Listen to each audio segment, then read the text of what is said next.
معزز سامعین کرام، السلام علیکم ورحمۃ اللہ وبرکاتہ۔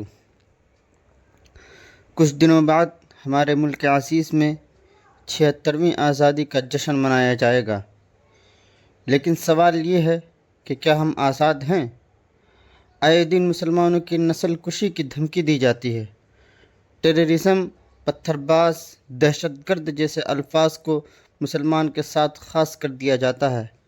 جگہ بجگہ مسلمانوں کے گھر پر بلڈوزر چلا کر انصاف کا نام دیا جاتا ہے۔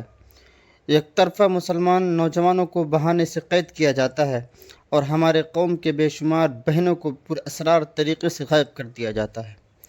سوال یہ ہے کہ کیا ہم آزاد ہیں؟ بابری مسجد شہید کر کے ایک فریق کو اس پر قابض کرا دیا جاتا ہے۔ ملک کے بے شمار مسجدوں کو آثار کا نام دے کر نماز پڑھنے سے روک دیا جاتا ہے۔ ملک کے مختلف بڑی مسجدوں کے سلسلے میں یہ دعویٰ کیا جاتا ہے کہ یہ مندر توڑ کر بنی ہیں، اور ان کے اس جھوٹے دعوے میں حکومت اور کورٹ بھی ان کا ساتھ دیتی ہے۔ مسجدوں پر لاؤڈ اسپیکر اتار دیا جاتا ہے اور مدرسوں میں یوگا کرنے پر مجبور کیا جاتا ہے۔ سوال یہ ہے کہ کیا ہم آزاد ہیں؟ مسلمانوں کو شریعت پر عمل کرنے سے روکا جاتا ہے۔ ہماری بہنوں کو برقع پہننے اور ہمارے بھائیوں کو شرعی حلیہ اپنانے پر جگہ بجگہ دھمکایا جاتا ہے۔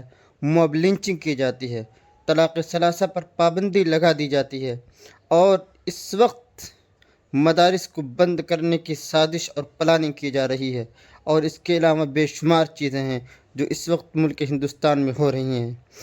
اس وقت اب ہمیں سوچنا ہوگا کہ کیا ہم آزاد ہیں؟